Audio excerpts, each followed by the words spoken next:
Hey, what's up? It's Ben Greenfield, and today I have a great interview for you with a guy named John Bruni. He created this training style called Neuromass, and lest you run away because you don't want to get swole, listen, because you do not need to want to put on mass to get a lot out of this particular interview. It's really good.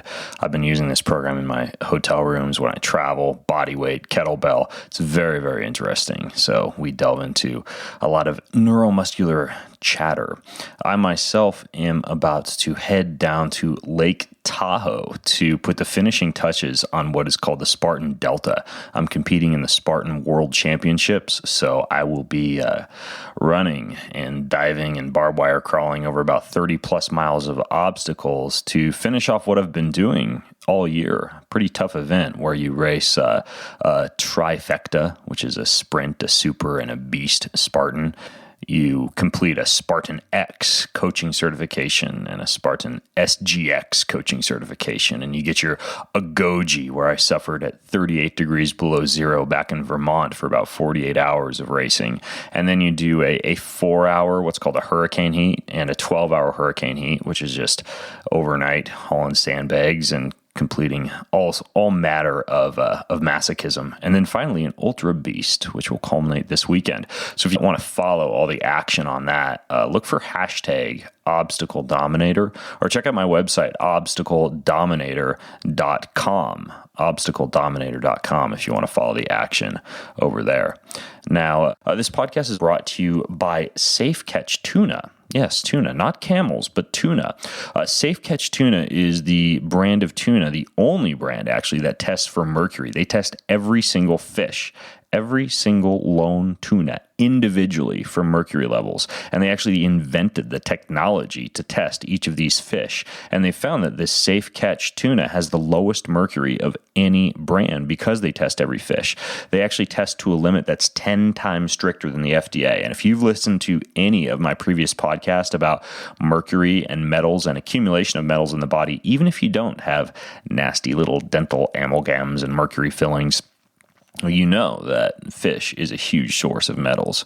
Well, these are raw tuna steaks that get packed in the can. They get cooked in the can to retain all the nutrients and all the minerals. They're BPA-free cans. It's non-GMO. There's no additives. There's no fillers. It's just wild, pure tuna steaks, and they taste amazing. I've been sauteing them up with some avocado oil. I throw a little fennel seed on there, and then I serve them over anything from rice to nori wraps to salads. Really, really good stuff. So here is how you get 10% off Safe Catch Tuna. Go to bengreenfieldfitness.com/safecatch. That's bengreenfieldfitness.com/safecatch, and code BEN gets you 10% off of Safe Catch Tuna.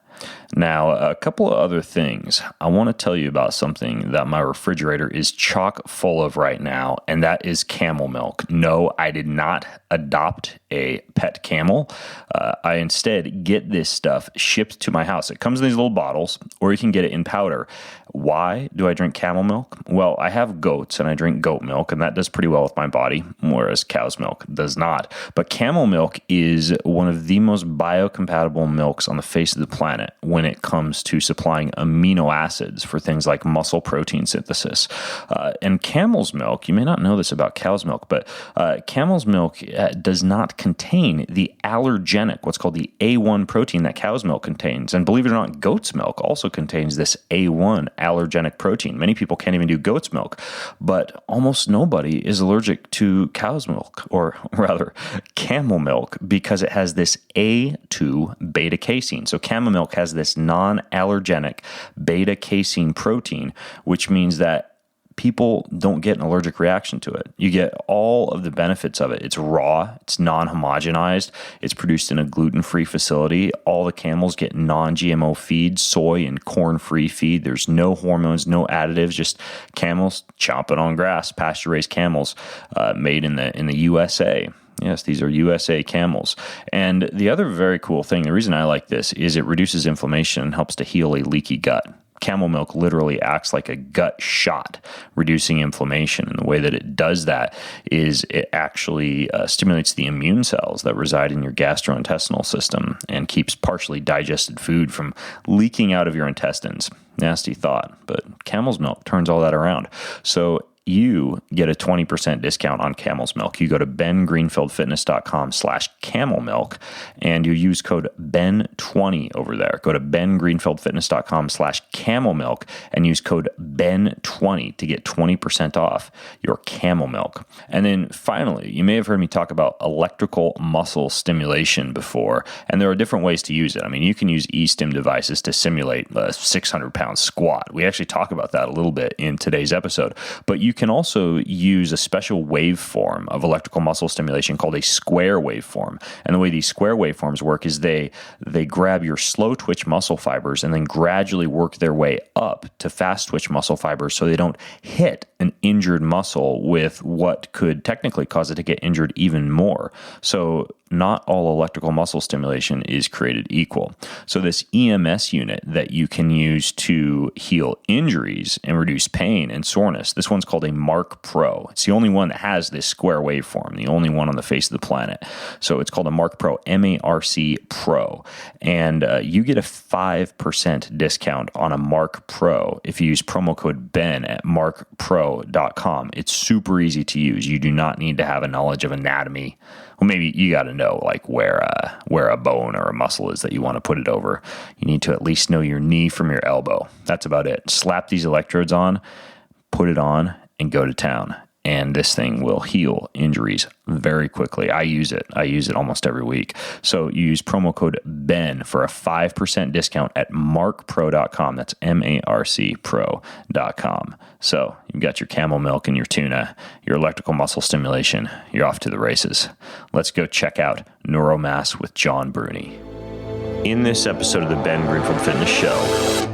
And that was my idea with the book is it's up to your creativity how far you can take this. It can be adapted to whatever you want to do. If you want more bodybuilding, you could do the chest set for 5 sets. If you want overall just health and fitness, I love what you're doing. I mean, that's going to make you an elite athlete. So this power breathing is something that you can practice all throughout the day even. If you want to just work and have a crazy core workout, just do these little hisses all throughout the day or long 5 to 10 second long hisses. He's an expert in human performance and nutrition. Voted America's top personal trainer and one of the globe's most influential people in health and fitness. His show provides you with everything you need to optimize physical and mental performance. He is Ben Greenfield. Power, speed, mobility, balance. Whatever it is for you, that's the natural movement. Get out there.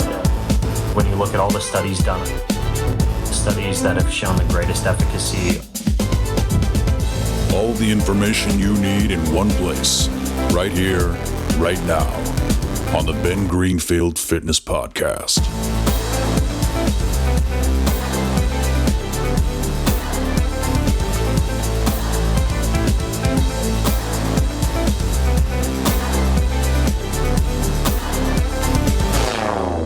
Hey folks, it's Ben Greenfield. On a few recent podcasts, I mentioned that especially when I've been traveling and have had limited access to a gym or workout equipment, one of my key go-to workouts has been this program that I've been using called Neuromass. And I actually consider it to be one of the quickest ways I've found for developing things like power and strength with not much more than my own body weight and sometimes like a kettlebell or two. And it can actually add functional muscle to a lean frame pretty quickly and can build muscle recruitment and explosiveness in what I've found to be a pretty smart and systematic way. So it's a blend of optional kettlebell exercises and body weight exercises, and they're all split into these things called neuro sets, which I'll let my guest describe here in just a second because he created this program, and I'm a little bit obsessed with it right now in terms of it being one of my go-to workouts. So this program, Neuromass, and if you want to check it out, the show notes for today's episode are at bengreenfieldfitness.com/neuro. if you don't know how to spell neuro, then you need to take out Dr. Google, figure that out, learn how to spell. But John is actually a Guinness World Record holding strongman, and he's been on Ripley's Believe It or Not and NBC's America's Got Talent, the Today Show, and Guinness World Records Unleashed. He is what I would consider to be a true Renaissance man when it comes to the realm of strength development, because he's a best-selling author. He's a trainer, he's a coach, he's a motivational speaker, he's a strongman, and he's a pastor. So he's done a lot of stuff. And John's work with competitive athletes includes pretty high-level folks like Olympians and NFL players. So he's got this book, Neuromass. He also writes for one of my favorite magazines that I get, a magazine that makes me feel like a weakling every time it arrives in the mail, Milo, M-I-L-O, which is basically a magazine about how to like lift ungodly amounts of weight, develop grip strength, all sorts of cool stuff. And then he also is the co-owner of Submit Strength Equipment. So he designs cutting edge training equipment. So I'll link to all that stuff in the show notes again at bengreenfieldfitness.com/neuro. But in the meantime, John, welcome to the show, man. Hey, thanks for having me. Looking forward to an awesome show. Yeah, dude. And speaking of being a Renaissance man, let's start here. One of the pictures that I found of you on the internet, and I'll link or I'll put a photo of this in the show notes, is you basically being ripped apart by two Harley-Davidson motorcycles attached to your arms. And I'm curious, I think you call it the human link. Can you describe what that is and why you attach motorcycles to yourself? Yeah, actually, it's an old-time strongman feat, but it's one of the biggest rushes I've ever had in my life. If you want an adrenaline rush, this is what you go after, and I kind of chase that a little bit. But what it is, and it was actually on television this summer on ABC's To Tell the Truth. They had two, I believe, 800-pound plus Harley-Davidson motorcycles, and then we put a strap on each one of my biceps. And then, so they're hanging in opposite directions. And we basically tell them just to hit it and try and tear me apart. And I'm getting pelleted with pieces of tire and smoke. And I mean, it's crazy. After a while, I just kind of disappear into the smoke. It's just an incredible feat. And it's something that has its history way back in the old time strongman, where they used to hook themselves up to horses or different things. I was going to say, this is like also what medieval people would have done to kill folks or torture folks. Like, don't you call this quartering to kill people with horses attached to your limbs? Yeah, absolutely. The rack, I guess. But it just has this great history. We used to do it in schools when I travel around, and they would hook this up to my hands and just let all kinds of kids grab a rope, big ropes on each side, and just hold them back. But there's something about motorcycles that everybody can relate to. The noise, the force of the cycles, and like, is this guy going to die? What's going to happen? But it comes down to one of the main aspects of it is what we talk about in neuromass. It's a huge isometric contraction that keeps you from being torn apart. Oh yeah, because you're basically, you're not moving. You're just like holding against the resistance of the motorcycles. Absolutely. And static. I want to ask you more about isometrics in our discussion as we talk about this whole Neuromass program. But kind of like stepping back, big picture, how did you develop this program in the first place? Like this concept of stringing together 3 sets in the way that you do in the Neuromass program. Well, it's an awesome question, because this is kind of where, I like to be sort of a mad scientist individual. My strength training mentor was John Brookfield, and we kind of together learned this whole concept of strength endurance. For instance, John and I originally set a world record by pulling a semi-truck for a mile. And so it was huge. So you have a semi-truck and trailer, and basically you're setting this grinding pace for long time endurance. I mean, to pull something for a mile, every step is just excruciating. You're having your whole body, tense up with lactic acid.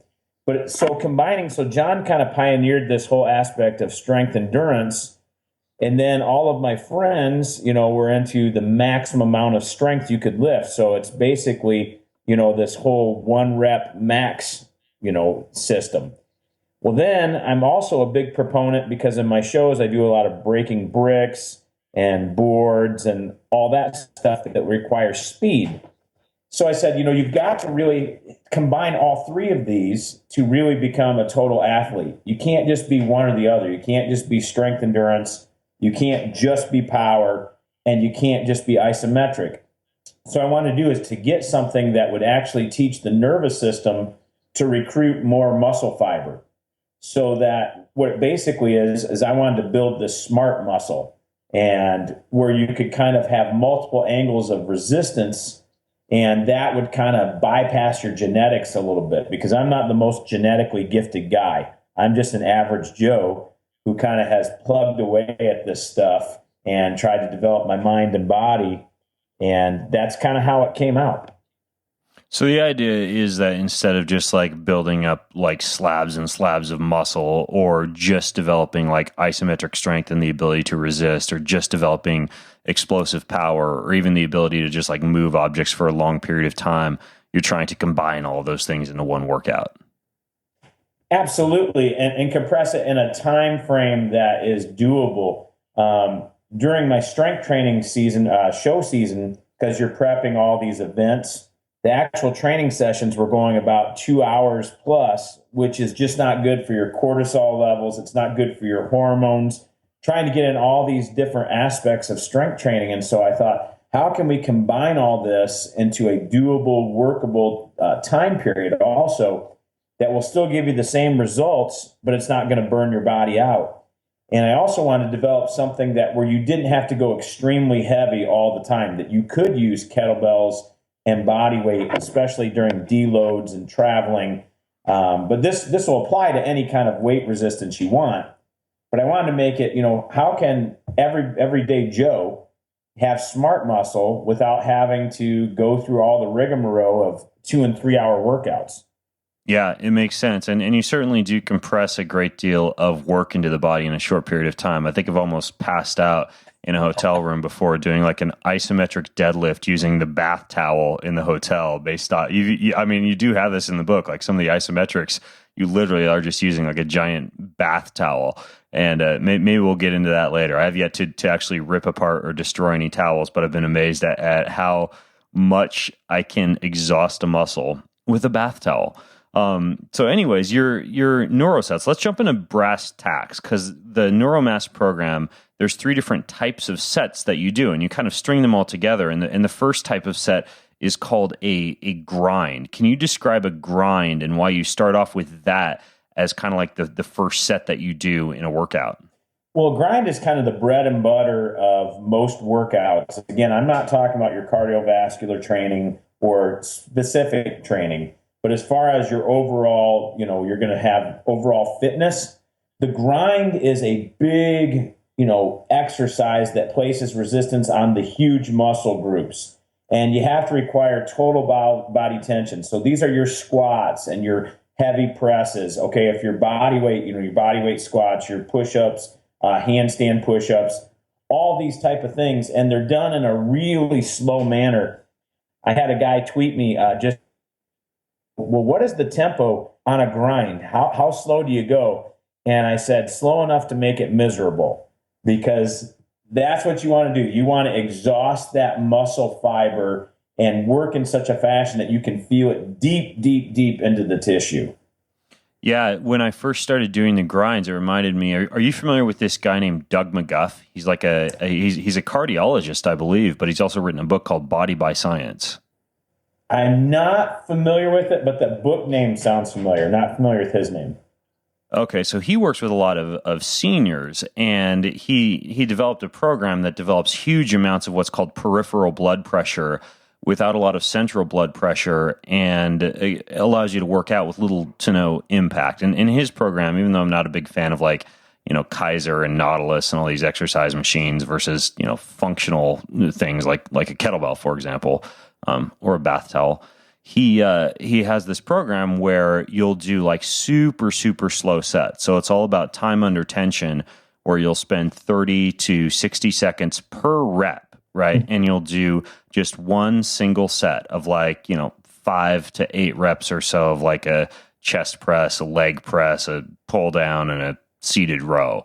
And it's only a 12 to 15 minute workout, but I'd tried out that workout a few times because I interviewed him on the show, and it's incredibly hard to actually move in that slow grinding way that you describe. What's going on though from like a muscular level when you're doing that? Oh, you're engaging these deep muscle fibers. And what I like about that is, again, you mentioned time under tension. This is really what creates hypertrophy.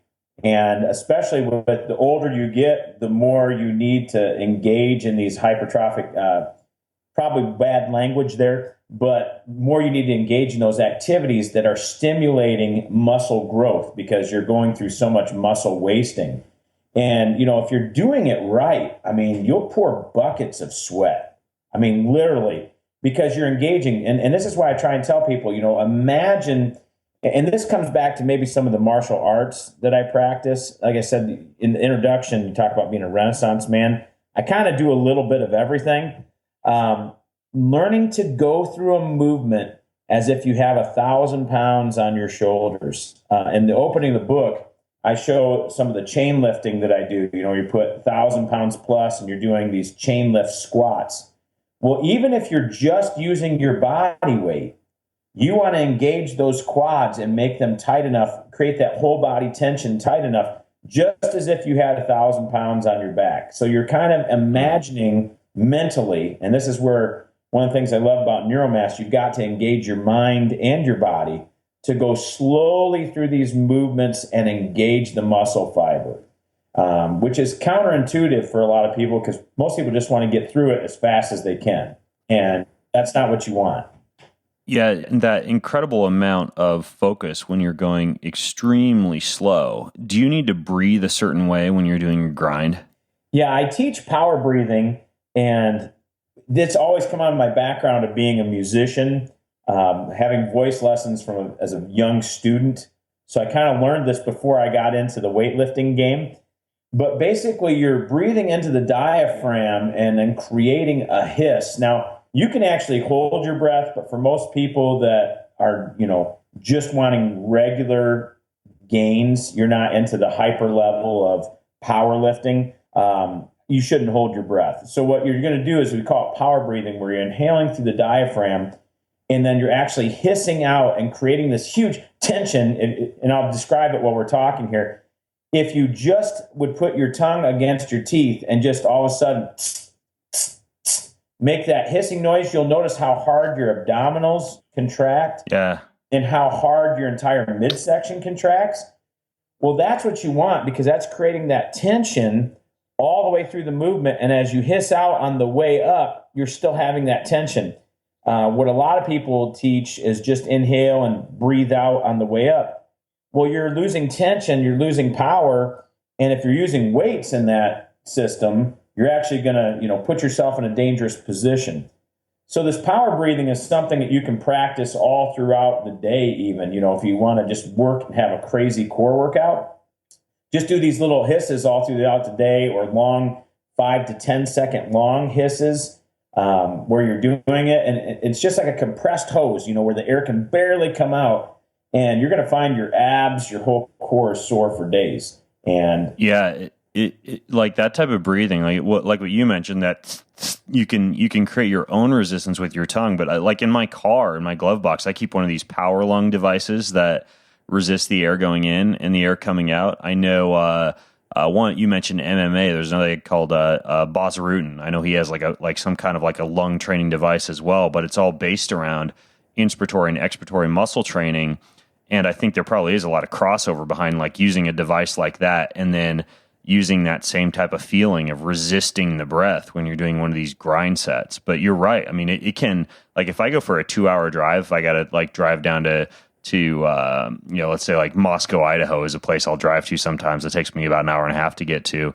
And like every time I pass a mile marker, right, I'll do like 3 sets of 10 seconds in, 10 seconds out on that Powerlung. And your abs are they're exhausted by the time you get to where you're going. Man, dude, Powerlung, just a little props to that. I'm not getting any kickback for this statement. I use the Powerlung every day. It's one of you do? My favorite things. I mean, I have a Boss Rutan trainer. I have an elevation mask, but they're limited in their scope of use. The Powerlung, what I love is I can dial up and do resistance breathing in both directions anytime I want. And, that's what I treat in my new book that's coming out, Commando Cardio. That's one of the things we actually talk about is this whole idea of rare air. When you're using something like the Powerlung or you're using resistance, what they call elevation mask, you're not really doing elevation training because the same amount of oxygen is still in the air. You're just taking in less air. And so what I like to do is combine that Powerlung with breathing into a paper bag, breathing in some carbon dioxide right after those sets. And man, the training effect is crazy. I realize we're going down the rabbit hole here, but that's a fantastic combo, is to keep a paper bag with you along with your Powerlung. So you get the power breathing, resistance breathing. So you're training those diaphragm muscles, but then you're also getting the elevation training by, just doing a set right after that for 30 seconds with the paper bag. There's going to be Ben Greenfield Fitness listeners all over the globe dying with paper bags over their head now. We might have to put a medical disclaimer on this podcast. Well, that's interesting. So use the Powerlung and the paper bag, or you could, to a limited extent, use something like the elevation mask. But as far as the actual grinds themselves, what would be an example of a few exercises that would be like a good grind-based exercise, like a super slow grind? Well, I love all manner of squats. I just think the exercise cannot be improved on if you're doing it right, doing it low enough. Of course, you've got to make sure your hip flexors are stretched out enough to get deep into it. But any kind of grind or, the deadlift is another fantastic exercise, whether you're using a sandbag, whether you're using kettlebells, whether you're using a barbell, whether you're using your own body weight. What we try to teach, though, is make the exercise harder on the grind by changing the leverage. So if you're doing, if you're using body weight, do one-legged squats. If you're in a hotel room, put one of those legs up onto the bed. Change the leverage to make it difficult, but it ought to be a really challenging grind. So I think you can't beat any kind of squat, lift, any kind of press, whether it's, just simple push-ups or whether you use the neuro grips, which are an amazing tool, What are the neuro grips? Okay, in the book, you'll see their handles, and they actually have been selling like crazy. It's a play on what we used to call spike handle push-ups or T-handle push-ups. I did not come up with the concept, but what I did was try to develop it to where it's very user-friendly. Basically, I had made my own by taking a 2.5-inch piece of pipe and having a welder weld it onto a spike. And what that causes is you have to balance. And here's one of the things we talk about. And again, these are available from lots of different companies, but I feel like the way that we have developed it and improved it is the best out there. Basically, you'll find that your mind, a huge portion of your brain, is dedicated to the use of the hands and the fingers. So when we bring the hands or increase the grip strength of an exercise, you're bringing the mind and the neuromuscular efficiency even harder. So in the book, you'll see there's just a couple exercises because I've written a whole book that's going to be coming out hopefully this year about how to use those. A lot of people say, well, I love doing push-ups, but they're just not intense enough for me. I need to increase that leverage. And so by trying to balance on these two spikes with these thick handles, it increases the difficulty of the grind by 1,000%. Okay, I know what you're talking about now. They're basically like two T-shaped objects that when you're doing a push-up, you're holding onto these handles, but they're different than those ones at the gym that are like more of like a platform that you do a push-up on under each hand. They're instead almost like something that force you to balance and grip really intensively as you're doing a push-up. Yeah, you have to engage your entire core and upper body. It's funny because, I'm a pretty heavy bench presser, But I'll put guys on here who can bench quite a bit of weight, and they'll struggle with 5 to 10 reps on these things because of the balance factor. It's kind of like the bamboo ball. Yeah, it's really cool. Those are interesting. I actually haven't. I saw those in the book. I forgot what they were called, but yeah, I haven't pulled the trigger and gotten any yet. But they actually look like they'd be pretty tough to use. So I may have to add those to my regimen. So we've got the grind as the first exercise that you do, the first type of exercise that you do. You have like this slow grind. And how many reps are you doing of the grind typically? Well, for me, and this is where it's very personal, I should have delved more into the book, into this issue. For me, it's a very personal thing, but for me, it could be anywhere from 6 to 8, and some people can even go to 12, but it's all based on how much you can push your body. You know, some people may be able to do 3 or 4 reps of a grind, and they have taxed everything. Some people, you know, because it's all on how you learn to engage those things. It's like the first time. When I talk about muscle engagement, it's like the first time somebody uses a muscle stimulator on their legs and they think, whoa, that's the amount of tension I should have. You know, so some people can recruit a lot more with 3 or 4 reps. Some people, it takes 8 to 12 reps to get that. The magic number for me personally is right around 6.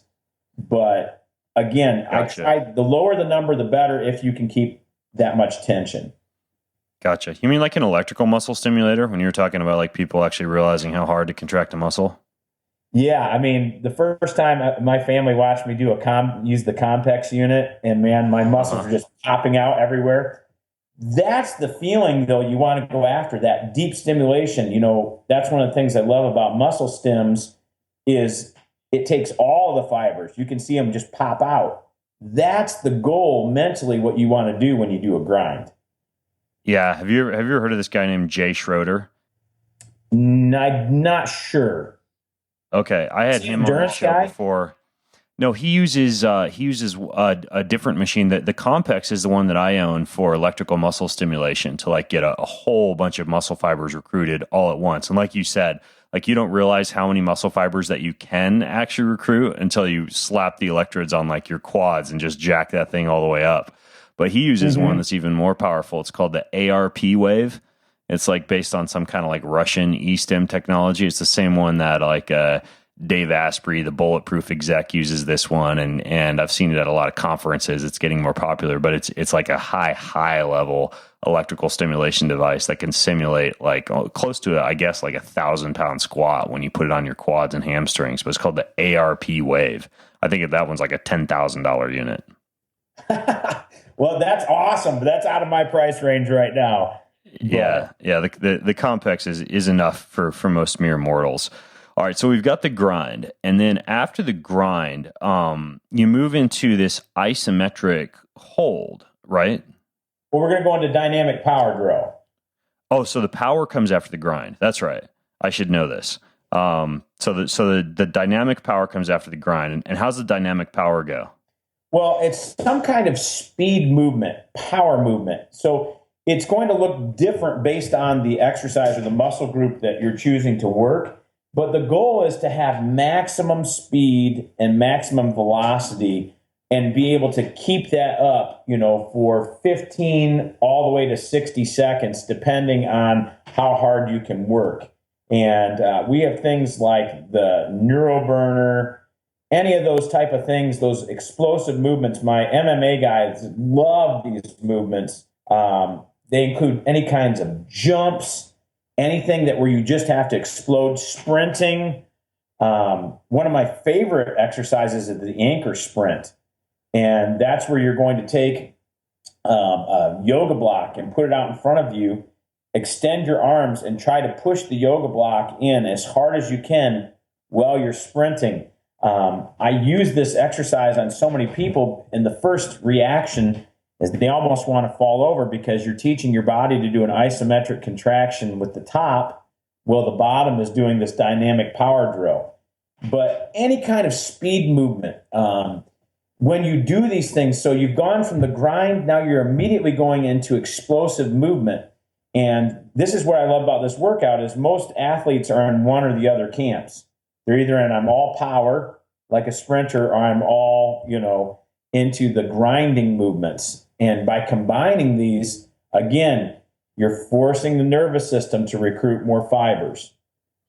So you are working the same muscle with the power movement as you work with the grind, right? So if I do like a super slow grind for like, let's just say I'm doing body weight, right? And I do a really, really slow squat. Let's say like, 15 seconds down, 15 seconds up, maintaining as much tension as possible for 6 reps. I would then move into a series of explosive, say like jump squats for 15 to 60 seconds. Jump squats, box jumps, long jumps, any kind of jump for 15 to 60 seconds. And the reason I put the 60 seconds in there is some movements you can maintain for a lot longer. Generally, how I gauge it is after that 15 to 30 seconds, if you're starting to slow down and you're not able to produce that velocity, it's immediately time for that part of the set to be done and to move into isometrics. Okay, got it. Now, that actually surprised me that you said 60 seconds, because don't you kind of exhaust like your creatine phosphate stores after a maximum of about 30 seconds? So wouldn't like true power training be 30 seconds or less? Yes, but when you do something like the neuroburner, which is just upper body, it's a lot less, it's fatiguing like crazy. It'll get you breathing hard, but it's different than a sprint. A sprint, if you're doing longer than a 30-second sprint, you're probably not sprinting anymore. But some of the upper body drills, you could actually go 60 seconds because they're just far less taxing. You're not engaging as much power as you do with the legs. So why do you choose to do the power set right after the grind? Well, again, we're trying to recruit more neuromuscular efficient, workouts. And so as you do that, you've exhausted the muscle through time under tension, and now you want to exhaust it even further, almost creating a little bit of trauma to the muscle, what I call controlled trauma, by pushing it through the power exercises. And these would be any kind of sprints, any kind of jumping. For instance, if you go from body weight squats, you might want to go into box jumps, long jumps. As we talked about earlier, anchor sprints. And then we're talking about the time factor. So you want to do this from 15 to 60 seconds. And again, the 15 seconds to 30 seconds, you're usually starting to slow down. And once the velocity starts to come down, that's when you want to end the set. Now, there are some dynamic power drills that are not very metabolically cost, as far as they're not very demanding. For instance, if you're doing a lateral shuffle, that's one of the exercises to work the lateral muscles. You could work that up to 60 seconds without taxing, your levels. So yeah, it really depends on the exercise. Like I said earlier, if you're trying to do jumps for more than 30 seconds, I guarantee you're not putting a lot of power into it anymore. The goal is to keep that power going, sustained power and velocity. That's generally the rule with most plyometrics and power-based exercises anyways, is once you've lost the ability to create maximum velocity, it's a good idea to just stop, because at that point, I mean, I guess like there's kind of that idea, and I don't know what you think about this, John, where, if I were going to do, let's say, lunge jumps, I could create maximum velocity. I could tell you right now, I could maybe get maximum velocity for like 15 seconds worth of lunge jumps. But if I kept going to 60 seconds, you use that term controlled trauma. There's obviously a great deal of lactic acid that begins to build up. I think you still get more of like a metabolic conditioning effect once you get to a certain point. But it sounds to me like for the purpose of getting what you're going after with the neuro set, once folks get to the point where they're not able to move as quickly during that set as they were at the beginning of that set, that's when you say, okay, that's the number of reps that I'm doing for the power set. Yeah, because the goal is we're trying to, create smart muscle, and the goal is to stimulate those power fibers, those type 2A, and so once you've, drop that off, you go into what, some kind of endurance training or almost cardio.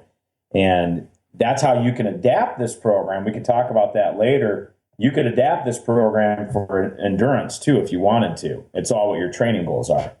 Yeah, that's a good point. So you could do a grind and maybe do more reps of a grind and just like a longer period of time with the power training and get a little bit more metabolic conditioning or endurance effect. Absolutely. Cool. I like it. And by the way, I'm going to be running up and down my driveway holding a yoga block now. I've jotted that down as something to guinea pig. So I'll let you know how that goes. A new use for the yoga block that sits gathering dust in my closet. Okay, cool. So we've got the grind as the first neuro set, and then you move on to do the power, work in the same muscle group for that next part of the neuro set, and then you finish with this isometric hold. Why do you finish with the isometrics, and what are some examples of how somebody does that? Well, you're basically moving against a force that cannot be moved. So the idea is, it goes back to, I don't know who said the quote, but what's the heaviest weight that you can lift? It's the one that you can't. And so you are moving against an irresistible resistance. And so basically what you might want to do here, the easiest form of this or idea, is to do a wall squat after you've done regular squats, if you're dynamic power drill. So you're putting that back into there, and you're stimulating the quads by pushing with your heels as hard as you can into the floor, pushing your back into the wall. You're going to find this huge stimulation, and you want to hold that, and you want to keep it for 7 to 12 seconds. And as you do that, your muscles should start to shake a little bit. That's how you know. So your body's not moving, but the muscles are still contracting in that state. And now there is a way to do and take us to another level. I've done isometrics, but the goal is different, to where you basically almost kill yourself. I've gotten in a power rack and set the pins to a certain height, so it's like mid-level of a squat, then put the bar underneath it so you can't move. You're locked in that position, but you're still pushing against that locked position. And I've done that for time, just as long as you can possibly hold it, and your legs are jello. Yeah. For the regular isometric, I say 7 to 12 seconds. And if you're doing all three of these types of exercises back to back to back, your muscles should be stimulated to the core. I mean, those fibers should be traumatized.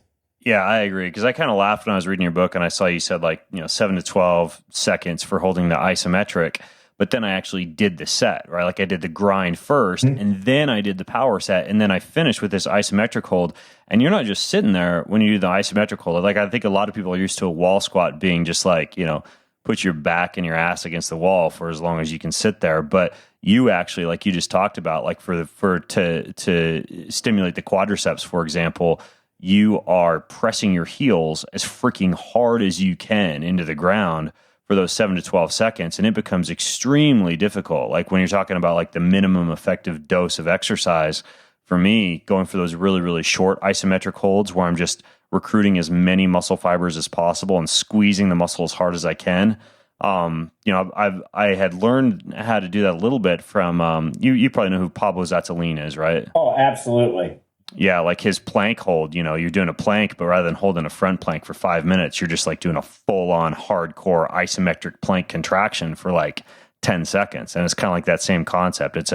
There's like a passive isometric hold versus, I don't even know what you would call it, but like kind of more an active, aware, concentrated isometric hold where you're contracting all the muscles. You've got to engage. And that's why when people ask a lot of questions about these things, it's like, if you're doing it right, you can't go longer than 15 seconds. If you've done the whole set together correct, that's the key. It's not a passive movement. You are pushing, and isometrics is the great secret behind all great strongmen, whether it's bending, no matter what it is. And so, for instance, if you wanted to change the leverage, so people say, well, how do I get that same effect on my hamstrings? Well, instead of pushing the wall away with your heels, now you take the heels and try and pull them against the wall, and you are engaging, you're grinding your heels into the ground, pull them towards you. Now you're getting your hamstrings toasted. So it's all a matter of leverage, but if you're not engaging, if you can't, what I call, and it sounds kind of, different for a lot of people that aren't used to engaging this way, but you ought to be able to feel the muscle. You have to think, use your mind, think into those muscles that you're trying to work to engage them. And you're going to have a powerful thing. There's the mind-body connection is such a powerful thing. Yeah, and you even mentioned in the book, I talked about this earlier, how you can use, for example, for an isometric hold for the hamstrings, you can literally just plant like a giant bath towel under your feet and grasp either end of the towel as though you're going to do a deadlift, and just do a deadlift where you're pulling as hard as you can against that towel without allowing your body to move. And you get an extremely intense, almost like full body isometric contraction. Yeah, it's so intense. We went on a cruise one time, and the weight facilities were not that great, and we did some running and different things, but it was like, how can you do a whole workout with just a towel? And so some of those exercises came out of that. We did a whole video on that. Somewhere it's buried on YouTube, how you can get a whole workout with just a beach towel. But when you do that, I mean, your grip is toasted. You've engaged your biceps, your triceps, your shoulders, your traps, your core, everything down to your calves. And again, you can't always gauge the work level on sweat, but if you are doing a great towel isometric, you will be pouring buckets of sweat because of the tension. Yeah, that's crazy. And you said this was something that strongmen used to do, as like one of their secret training methods was they use isometrics? Yes, all great strongmen have always used this. And one of the most famous of all, that Alexander Zas, he became strong in prison, holding back these bars and just pulling against them all the time, using what you have, pulling against the chains that were on his body, and create this intense isometric strength. When I was learning to bend nails, one of the things I would do is get a nail 3 or 4 sizes bigger than what I could bend and just try and bend it. Of course, it wasn't going to move, but I was generating so much tension in that the lighter nails just became easy and cake, and you could just fold them over like nothing. Yeah, that's awesome. You're probably familiar with like the Captains of Crush hand grip strengthening device, right? Absolutely. Love the Captains of Crush.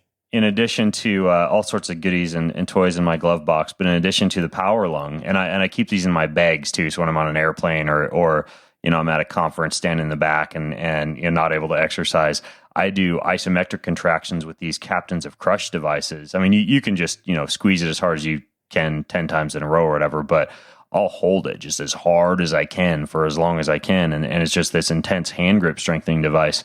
But isometrics, it's really interesting. And I don't know if you feel this way, John, but even something like as simple as a hand grip sitting in the car, you start to feel your entire body working. I mean, like your Kegel muscles are working and your deep pelvis and your core, and you'll feel the other hand kind of working a little bit as you're squeezing with the right hand. You feel the left hand working a little bit because you get a little bit of a contralateral effect. And it's pretty powerful. Like, a lot of people don't realize how much of a workout you can get literally by just squeezing a muscle. Yeah, because if you're doing it well, that hyperirritation factor takes over. And like you're talking about, everything, even your guts, get engaged. I love doing negatives like with the number 4 and isometrically resisting it as it's open, forcing itself open. And you're not just engaging your hands there. I mean, it's the entire body doing So that would be, a number 4 is that's the term that you give to one of these Captains of Crush hand grip strengthening devices. That's what, like several hundred pounds? I believe that one is 365 pounds resistance or more. That one, the number 4 is the biggest one. Okay. You're closing that with like 2 hands and then using one hand to resist it from opening? Yeah, or forcing it shut on your leg, which takes a lot of tension in itself. And pushing down with your body, and then letting go, pulling it away from your leg and just holding it shut with your hand and letting it force your hand open. That makes sense. It also sounds like a really good way to get bruises up and down your leg. Yes. But it does make sense. So during the isometric, one thing that I've found, John, is you describe the breathing, right? Like that hissing breathing that you're doing during the isometric. I've found that for me, rather than like watching the clock, I'll just do like, 2 or 3 of those long hiss, like power breathing type of breaths, rather than say like looking at the clock, counting 7 seconds, 8 seconds, 12 seconds, whatever. Do you count time? Do you count breaths? Like, is there something that you really focus on during that isometric hold to engage the muscle as much as possible for the period of time? Well, I do 2 things. I count the time as well as how much fatigue I'm feeling. I want to feel that muscle. I want to force that muscle to really, feel that inner trauma. But with my clients, one of the things we do is exactly what you've said. When I'm training them with neuromass, especially on any kind of leg isometric, any lower body, they do the power breathing just like that. They'll do, 3 to 4 power breaths will take at least 12 seconds. And that's how they do it. We'll have inhale so they can keep that tension, exhale the teeth as hard as you can, again and again and again. And that usually, has reached their threshold by doing that. And it's an excellent technique. Nice. I like it. So we talked about body weight a little bit. So like an example neuroset for example, let's say like the chest, because I know that you can work like, you could choose a few different neurosets, like work the chest, back, the quads and hamstrings in one workout and just do one of these 3 different sets for each of those muscle groups to kind of like string them together into a full workout. So like for the neuroset for, let's say like your chest or upper body, you could do a super slow grind of push-ups, or even like use these neuroset grips that you talked about and do a super slow set of push-ups with these handles. And then you do, let's say like clap push-ups or plyometric push-ups for 15 to 60 seconds. And then you'd finish up with just like I think one of the examples that you give in the book is the crossover chest contraction, where you're almost like a bodybuilder on stage, like, contracting the chest as hard as possible for 7 to 12 seconds. And that's your upper body weight set. But then you also have kettlebell sets in there. Can you give an example of how you could, well, let's use the same example. Like how could we do like a chest or an upper body neuro set, but use a kettlebell instead of body weight? Well, with a kettlebell, you want to roll down. You can either do the floor press or you could do it on a bench, just sticking with the chest, for example. So you're going to do that and you're going to grind it out, and it's going to give you a different feel than you would have by doing that with dumbbells or a barbell, because you're actually going to be pulling backwards a little bit. So the leverage is a little trickier. So you would do that for your required number of reps on the grind. And then one of my favorite dynamic drills, it's kind of like this hidden gem of the kettlebell world, is the rolling speed press. And that's where you're on your back and you roll to one side and punch up, roll the other side and punch up. So you're punching and rolling your body side to side. And it's a tremendous engager of awareness, kinesthetic awareness by doing that, because your body is making contact and rolling and punching. And you want to do that for 15 to 30 seconds. And then I would grab that kettlebell and then put the horn down or the handle down on the ground, and then grasp the kettlebell on the sides. So you're having to crush with your chest and balance on the handle for the isometric. Gotcha. And then, so the power exercise is the rolling speed press. Yes. And then you're preceding that with like your basic grind, which is almost like a bench press or a floor press with a kettlebell. Yes. And then you finish that up with just like flipping the kettlebell over and holding it in like that crush grip for 7 to 12 seconds. Well, from a push-up position. From a push-up position, yeah. So, or the other one I've noticed is you can like hold the kettlebell up to your chest and just like try and crush the kettlebell like you would like a soda can for 7 to 12 seconds. Yeah, that would be the easiest. That would be the beginner, like where you can do it, start right there, crush it. And as you get stronger, you keep that same crushing position, but you're holding your whole body weight on top of it and putting that on the floor. And that really torches the chest. Yeah, I like it. I mean, I've done this before. I've taken a yoga mat and a kettlebell in my driveway and done neuromass workouts where what I do generally is I bought your book on Kindle. So I just flip open I choose a quad set, usually a hamstring set, a chest set, and a back set, right? So I'm doing like a push pull. Wow. And that's the way I kind of string them together. I don't know if I'm totally blaspheming your program by arranging them in that way. But I try and do a full body neuromass workout. And for stuff like that, I've gone 3 days a week, right? Where I'll just do the same thing, push, pull, and just have each of those 4 different neuromass sets that I'll go through. And, it takes like, 30, 40 minutes. Usually I'll finish up by going out and, hammering on my mountain bike for another 15, 20 minutes, to round it out to have like a good hour-long workout. And it's a cool way to train. It's also really good for hotel rooms where you've always got bath towels and your own body weight. Yeah, and I love that. And that was my idea with the book is, it's up to your creativity how far you can take this. It can be adapted to whatever you want to do. And, if you want more bodybuilding, you could do the chest set for 5 sets. if you want overall just health and fitness, I love what you're doing. I mean, that's going to make you an elite athlete doing that. For guys that want size, like I said, they stick with one body part and do it for as many sets as they can possibly do it, and then call it a day. Yeah, that actually makes sense. So if I wanted hypertrophy instead of what I'm doing, which is more athleticism, I could just take like 3 different neuro sets or 3 different neuro sets. I guess it would be so a total of 9 different exercises for, say, like the chest, and just blast the chest in a day and then let that recover for a week. Yeah, absolutely. And that's why this program is just so adaptable for what you want to do. And that's my goal, is to say, hey, there are very few people who want to be a professional strongman, but what is your goal? And then take these principles and apply it, because the principles are principles. Truth is truth, but you can use it for how you want to use it. And that's one of the things as a coach I've always tried to say, is that, take what you can from me and use it and adapt it. It's like eating fish. You eat the meat and you leave the bones. Take what you can take out of it. And, I certainly don't think, I'm the only person who knows anything. I try and take from everybody I can out there and gain some kind of knowledge.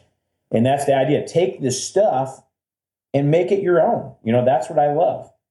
Yeah, I like it. And one other question that I had about like the actual programming would be number of weeks. Do you generally do this as like a cycle and then move on to something else? Like a 12-week cycle of neuromass for, 3 or 4 days a week, or do you do it as like a 4-week cycle, or what would you say is the best way to put these together into like a programming cycle for fitness? Well, I would try it for no less than 6 weeks. I mean, you got to give something about 6 weeks to really allow the body to adapt. You could even probably go as little as 4 weeks, but you're not going to get the results that you will with 6 weeks. But it really depends, again, on what your goals are. You can take this, and I use a lot of times for, I'll do body weight. But even when I'm working with the extreme strength weights, I still try and apply these principles. I may not do it as a neuro set itself, but I will make sure all 3 of these things are involved in my workout, if that makes sense, that I'm doing something. And that's the big thing. So try it for 6 weeks as a standalone program. But then as you adapt and you say, hey, I want to make this more specific for what I'm involved in, still take those principles. Still make sure every workout you're doing a grind, you're doing dynamic power, and you're doing isometric. And so you may choose not to do that all in one set, but if you're getting all 3 of those things in the workout, you're still creating yourself into a superior athlete. It's like John Brookfield and I used to joke around with, if somebody comes up to you and says, well, what's the best exercise for kicking field goals? Well, the best exercise for kicking field goals is kicking field goals. If you're a triathlete, it's not attaching electrical muscle stimulation to your quad and imagining a football. Absolutely. As most biohackers would think. Yeah, because it's like, if you're a triathlete, use this as an assistance to what you're doing. If you're an endurance athlete, practice your sport and plug some of these things in, even at the end of practice or what you're doing on your off days. I will say that one of the benefits for those that are into endurance, if you do this and you just raise the numbers a little bit, it actually improves your recovery rate. For guys that are doing big time endurance work, you're able to recover quicker because the body is learning to take resistance from different levels. And it's a powerful thing.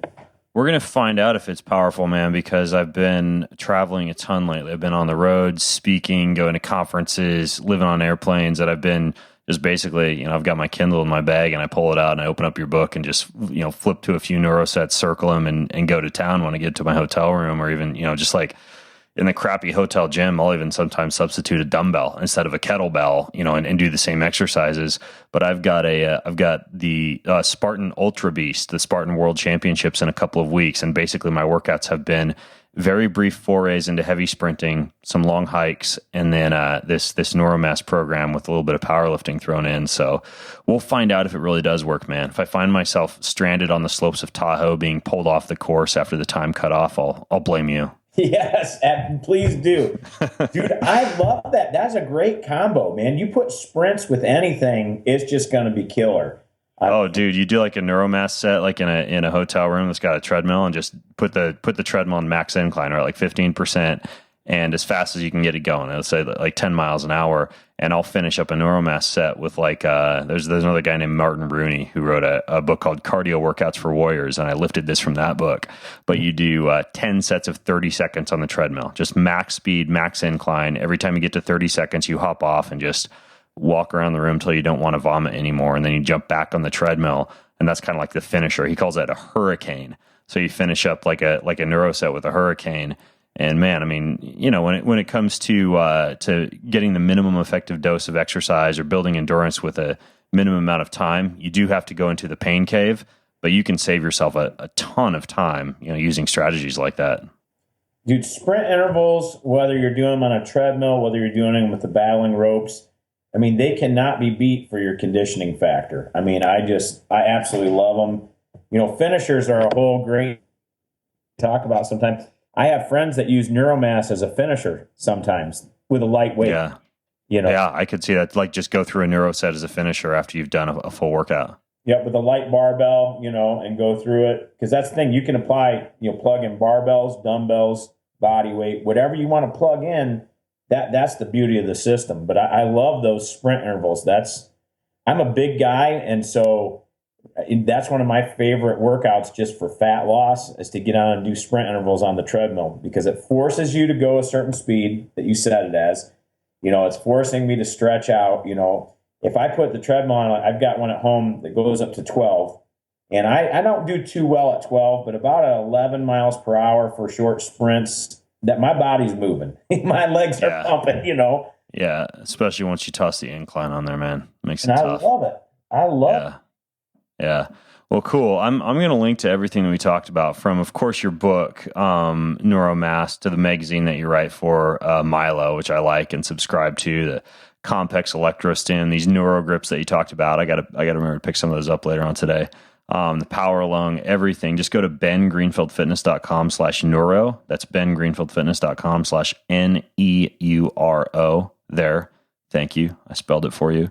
And you'll be able to grab John's book, throw it on your Kindle, or I think, is there like a hard book or a paper book version available, John? Yes, you can get the paperback on my website, on Submit Strength, or on Amazon, or at Dragon Door.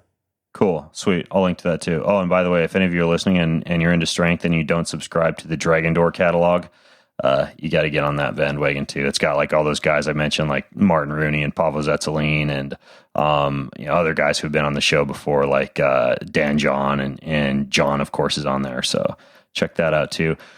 John, thanks for coming on the show, man, and for writing this book. Dude, it was killer, man. You're awesome. Yeah. Well, yeah. Thank you. I'll take that. You just made my Monday. Well, folks, if you're listening in, check out bengreenfieldfitness.com/neuro. And until next time, I'm Ben Greenfield and John Bruni signing out from bengreenfieldfitness.com. Have a healthy week. You've been listening to the Ben Greenfield Fitness Podcast.